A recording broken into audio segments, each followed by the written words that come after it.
Assalamualaikum warahmatullahi wabarakatuh. Alhamdulillah, puji syukur kita panjatkan kehadirat Allah Subhanahu wa taala atas limpahan rahmat dan kasih sayangnya kepada kita semua. Anak-anakku sekalian saya banggakan, alhamdulillah kita ketemu kembali dalam kegiatan belajar dari rumah.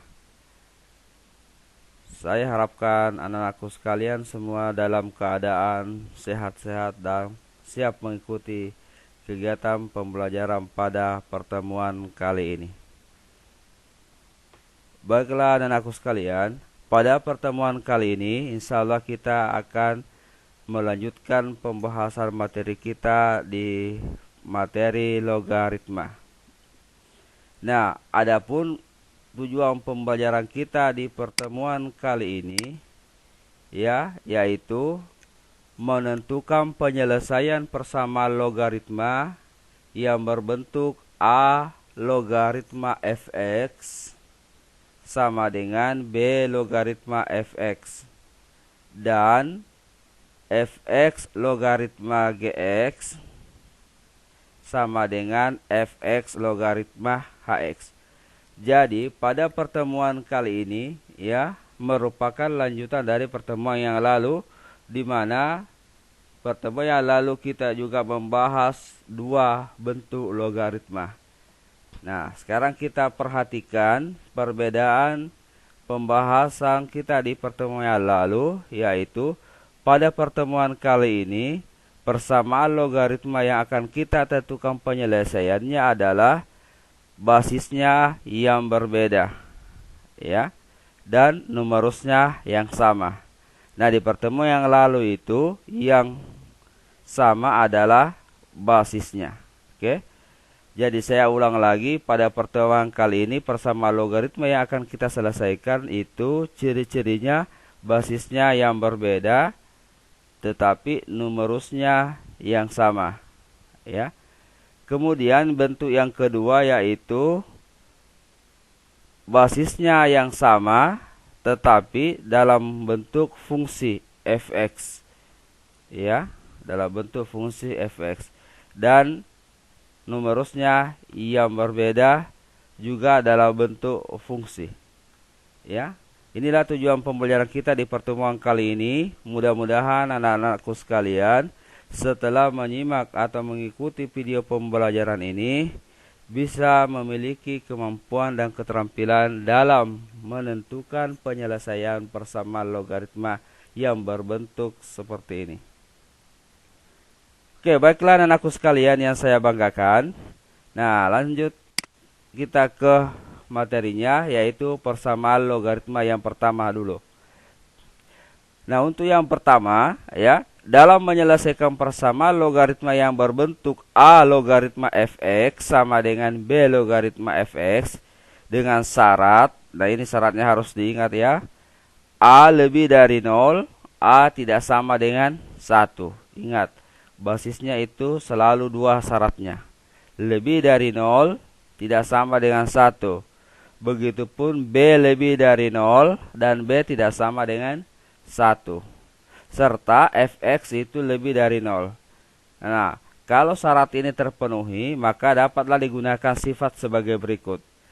Jadi, sifatnya A logaritma fx sama dengan B logaritma fx jika dan hanya jika fx sama dengan 1. Jadi, sifat ini atau persamaan inilah yang insya Allah akan kita gunakan dalam menentukan penyelesaian persamaan logaritma bentuk yang pertama. Apa artinya ini? Artinya gini. Jika A log fx sama dengan B log fx, maka fx itu pasti sama dengan 1. Jadi ini adalah biimplikasi timbal balik. Jika ini sudah terjadi, maka akibatnya pasti fx sama dengan 1. Atau sebaliknya, jika fx sama dengan 1, maka ini bisa terjadi. Oke. Inilah persamaan yang pertama atau sifat yang pertama yang insya Allah akan kita gunakan. Oke, kita lanjut. Nah, sekarang yang kedua. Nah, untuk menyelesaikan persamaan logaritma berbentuk fx sama dengan gx, maaf, fx logaritma gx sama dengan fx logaritma hx ya. Ini syaratnya tentunya sama dengan yang tadi, fx lebih dari 0, fx tidak sama dengan 1. Ini basisnya ya. Kemudian gx lebih dari 0, numerusnya harus lebih dari 0. Hx juga lebih dari 0. Nah, jika semua syarat ini terpenuhi, maka bisalah kita gunakan sifat berikut, yaitu fx logaritma gx sama dengan fx logaritma hx. Jika dan hanya jika gx sama dengan hx. Artinya apa? Ini ya, jika ini terjadi artinya basisnya sama yang berupa fungsi. Ini ciri-cirinya persamaan kedua, basisnya sama. Dan berupa fungsi, maka kita bisa menarik kesimpulan fx itu sama dengan gx. Kita bisa menarik kesimpulan numerusnya itu pasti sama. Inilah persamaan ya. Ini diimplikasi namanya timbal balik ya, sebab akibat yang timbal balik ya. Oke anak-anakku sekalian, inilah sifat atau persamaan yang akan kita gunakan dalam menyelesaikan persamaan logaritma pada pertemuan kali ini. Baiklah anak-anakku sekalian, kita lanjut ke contoh-contoh soalnya untuk lebih mempermantap bagaimana cara menentukan penyelesaian persamaan logaritma di pertemuan kali ini. Oke, kita mulai dengan contoh soal yang pertama. Tentukan nilai X yang memenuhi persamaan 3 logaritma 2X kurang 5 sama dengan 4 logaritma 2x kurang 5. Nah, perhatikan persamaan ini ya. Jadi setiap menyelesaikan persamaan logaritma, kita perhatikan terlebih dahulu basisnya. Ya kan? Basisnya untuk soal ini kan berbeda, 3, 4. Tetapi numerusnya sama. Nah, berarti kita bisa selesaikan dengan menggunakan persamaan yang pertama tadi. Oke, penyelesaian. Oke, ini dia soalnya. Inilah rumusnya ya. Jadi kita gunakan rumus ini. Perhatikan, A, B berbeda kan? Numerusnya sama. Berarti rumus ini kita pakai. Baiklah, kita lanjutkan. Nah, kita tulis kembali. 3 logaritma 2x kurang 5 sama dengan 4 logaritma 2x kurang 5. Nah, berarti kita bisa langsung menulis fx sama dengan 1. Berarti untuk soal ini 2x kurang 5 sama dengan 1. Nah, jadi kalau ditanya kenapa bisa ditulis seperti ini, ini dasarnya.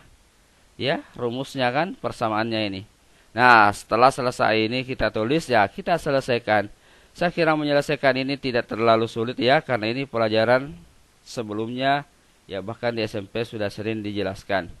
Jadi pertama langkahnya, ini pindah ruas ya ke sebelah kanan. Berubah tanda sehingga kita dapat 2x sama dengan 1 tambah 5. Atau 2x sama dengan 1 tambah 5, 6. Atau seperti ini cara menyelesaikannya adalah x sama dengan 6 per 2.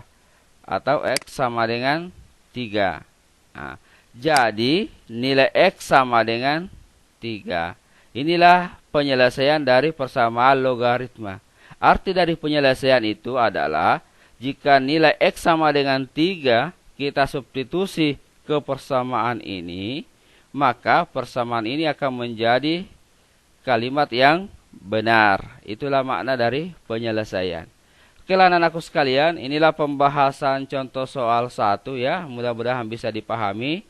Nah, kalau misalkan ada yang tidak jelas, misalnya bisa ditanyakan di grup WA kelasnya ya. Silahkan kalau misalkan di pembahasan contoh 1 ini ada yang tidak jelas. Baiklah anak-anakku sekalian, kita lanjut ke contoh soal yang kedua. Nah, ini dia. tentukan nilai X yang memenuhi persamaan 5 logaritma X pangkat 2 kurang 4X kurang 3 sama dengan 7 logaritma X pangkat 2 kurang 4X kurang 3.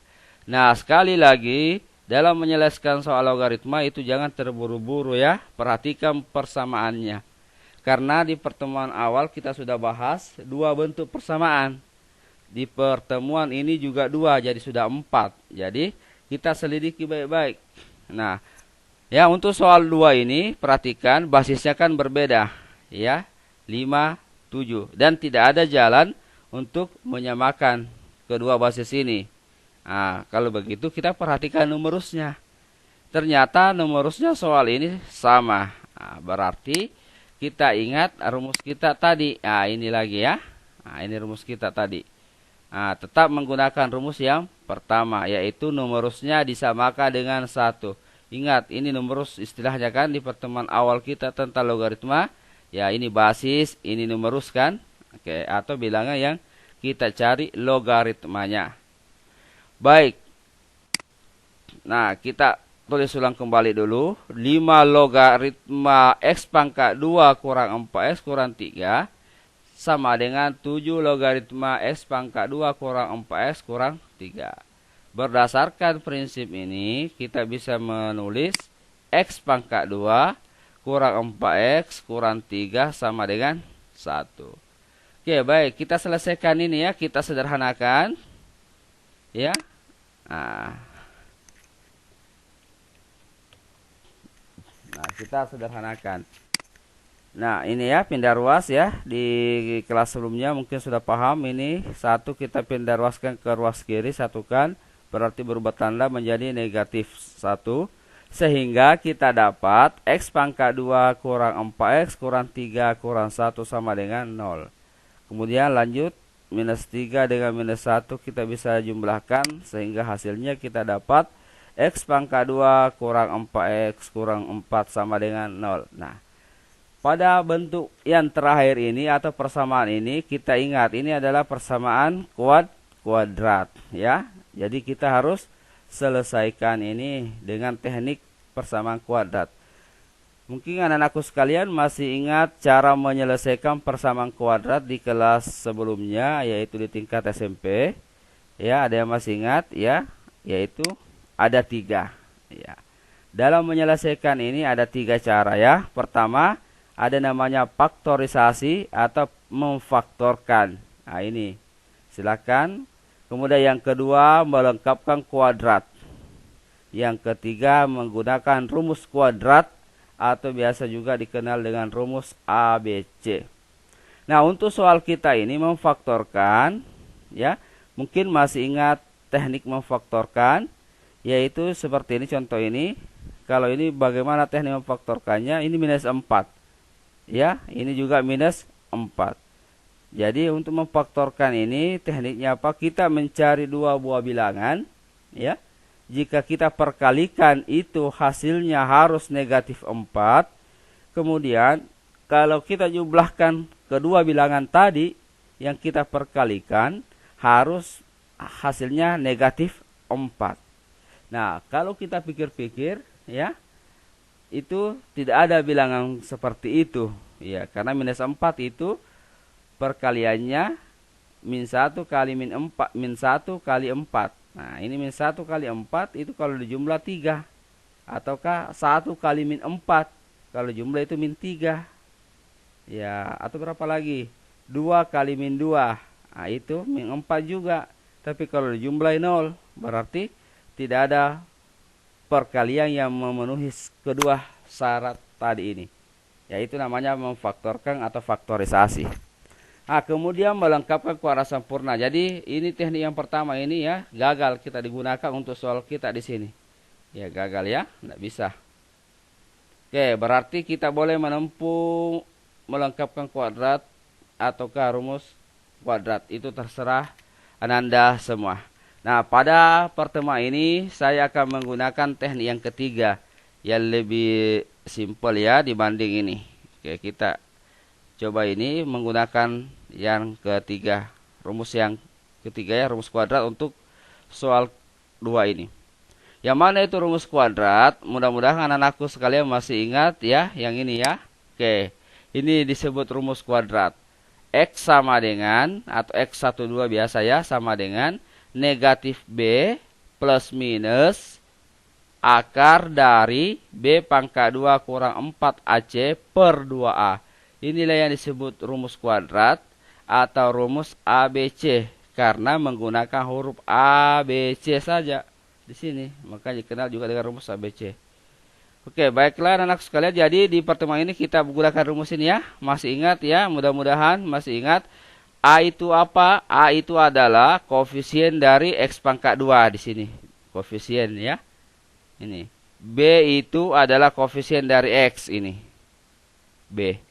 Kemudian C itu adalah tetapan atau konstanta dari persamaan kuadrat. Nah, untuk soal kita itu adalah ini. Minus 4 ya.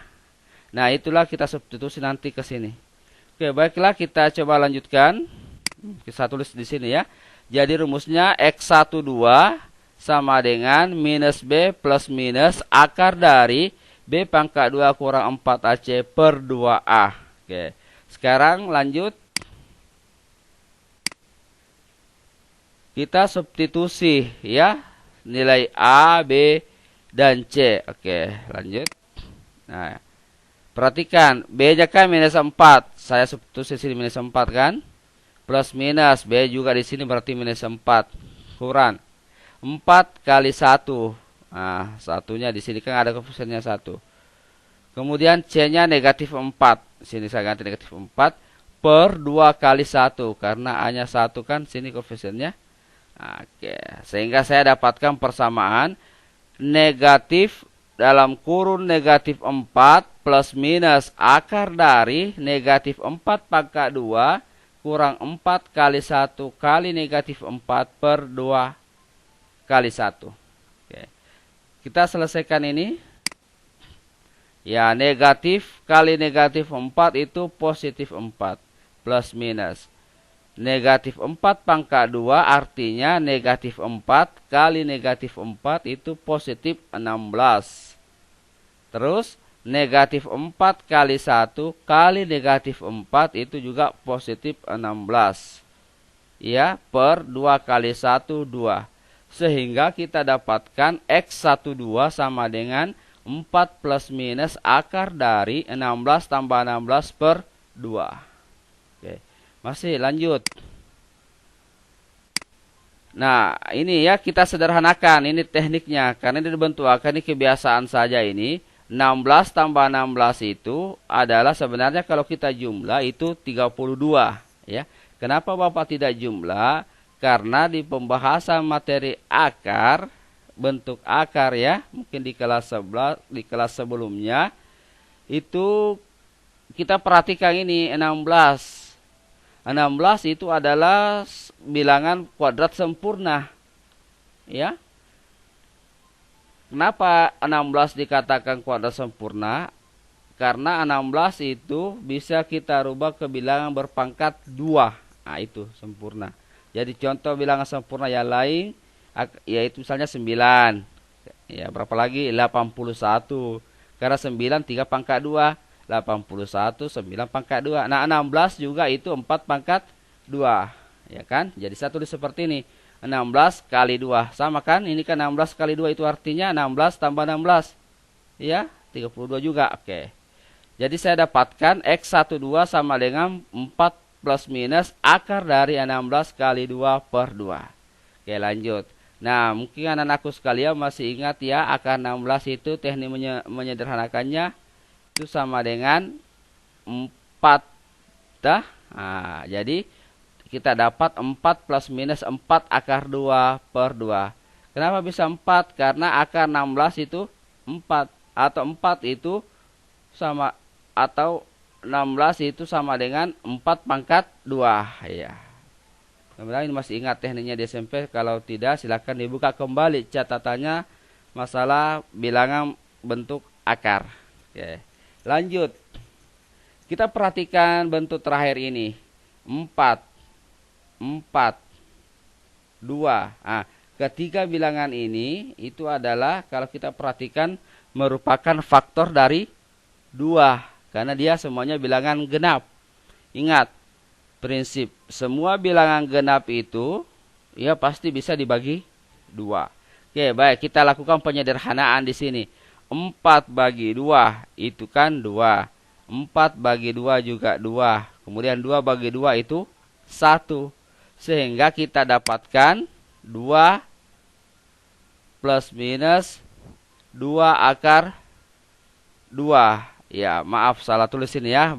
Kita tambah dulu. Oke.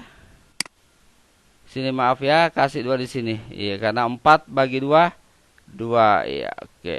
2.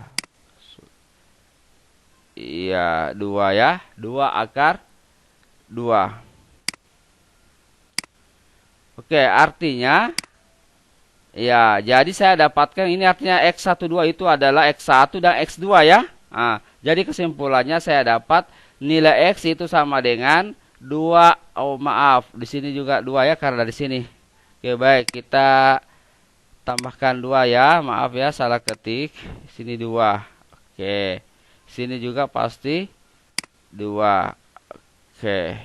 Ya.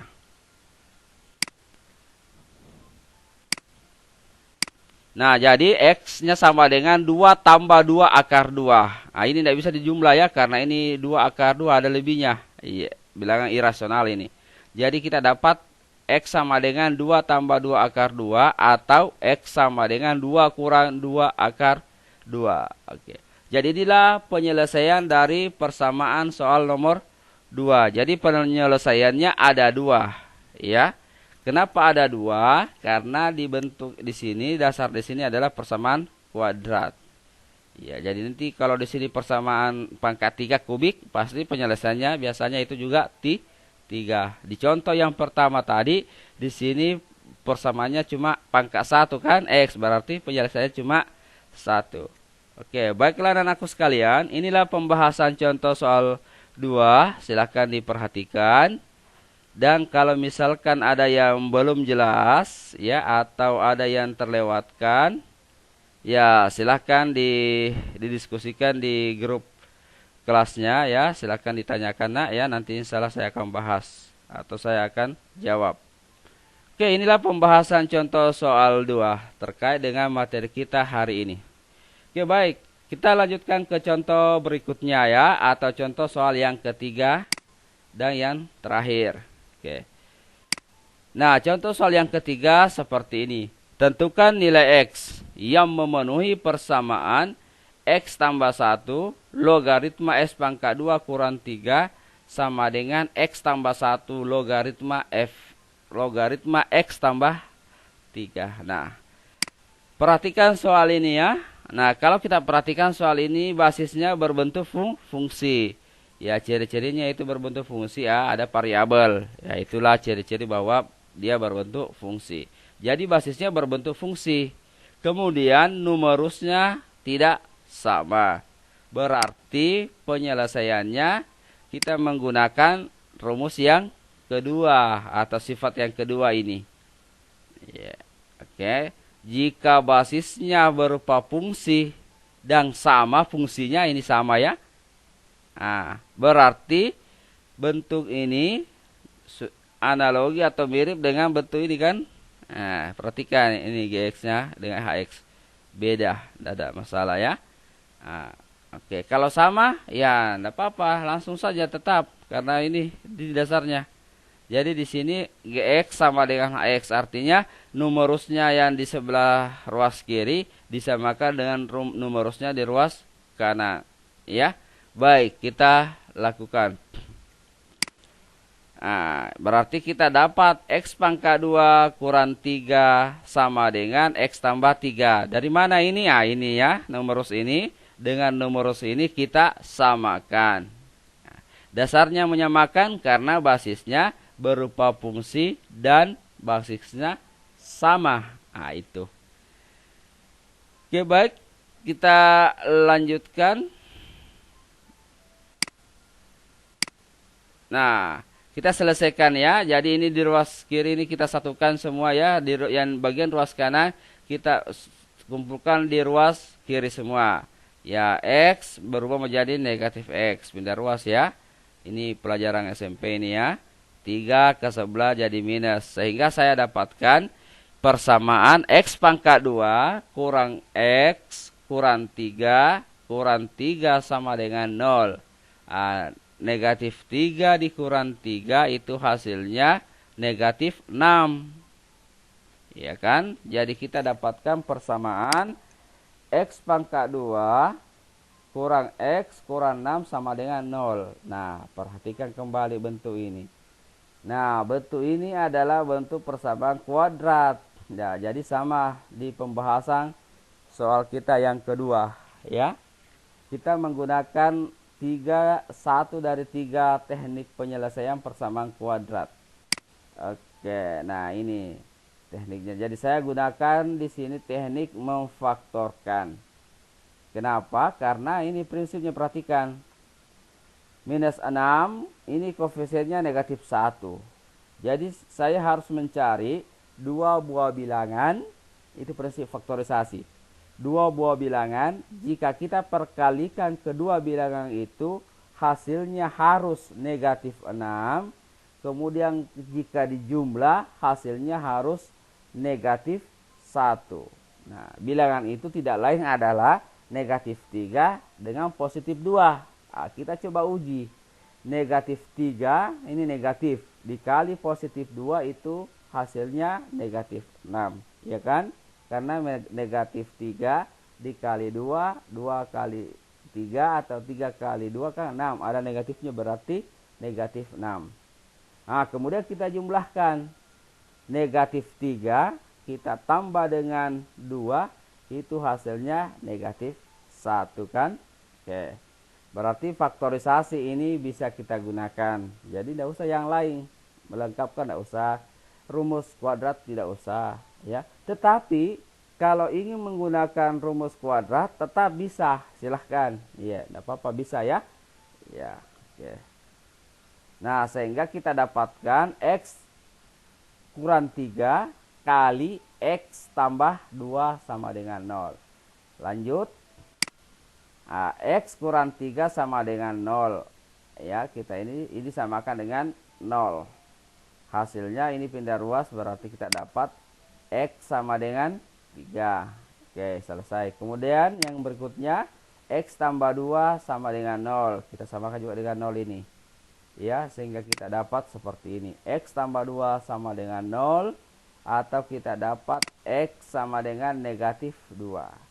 Nah, sekarang kita dapatkan dua nilai X, yaitu 3 dengan negatif 2. Apakah ini merupakan penyelesaian atau bukan?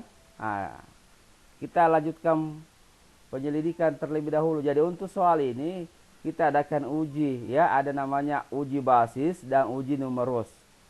Oke, jadi tidak bisa seperti soal yang sebelumnya. Ya, karena basisnya berupa fungsi. Kalau yang sebelumnya basisnya berupa bilangan konstan ya. Jadi langsung saja. Nah, kalau ini tidak bisa ya, karena berupa fungsi. Kita lakukan dulu namanya uji basis dan numerus. Jadi kita uji basisnya. Kita uji 3 dengan minus 2. Ke sini ya. Jadi kita harus uji 3 ini dengan minus 2 ini. Baik, untuk menguji ini saya buatkan tabel mungkin supaya lebih mudah dipahami ya. Oke, boleh juga tidak pakai tabel seperti ini, tidak masalah. Oke, saya gunakan tabel ini ya supaya gampang dilihat. Perhatikan, X itu ada 3 dengan min 2. Ini numerus. Numerusnya untuk soal kita kan ada 2 ini. Nah, ini numerus pertama, numerus kedua, kemudian basisnya ini. Nah, oke. Jadi kita uji artinya apa? Uji itu artinya ini 3 kita substitusi masuk ke numerus ini. Ya, berarti 3. Nah, saya dapat 3 pangkat 2. Iya kan? Nah, kurang 3. Hasilnya itu 6. Ya. Karena 3 pangkat 2 itu artinya 3 kali 3. 9. 9 kurang 3. 6. Oke, kita sudah uji. Hasilnya untuk numerus itu 6. Positif 6. Kemudian numerus yang kedua 3 tambah 3. Kita substitusi lagi 3. 3 tambah 3 6. Berarti 6 positif 6 juga.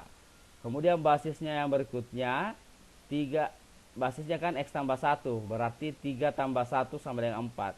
Nah karena setelah kita uji, ya substitusi 3, hasil yang diberikan ke 3 persamaan ini, 2 numerus, 1 basis, itu hasilnya semua positif. Kesimpulannya dia memenuhi. Oke. Jadi harus positif. Kenapa di awal pembahasan kita tadi ada syarat kan, fx itu lebih dari 0. Lebih dari 0 itu artinya positif. Atau fx tidak sama dengan 1. Oke, jadi ini. Kemudian kita coba yang kedua, min 2. Perhatikan min 2 ya. Min 2 substitusi juga di sini. Berarti min 2 pangkat 2 itu positif 4. Dikurangi 3 negatif 1. Ini sudah gagal. Ya, biar tidak usah diuji semua ini. Yang penting sudah ada negatif, pasti gagal. Karena menyalahi syarat di awal pembahasan kita tadi. Itu pentingnya syaratnya. Ya, harus positif semua. Gagal ini. Oke, tapi tidak apa-apa kita uji juga yang satu. Positif. Tidak apa-apa.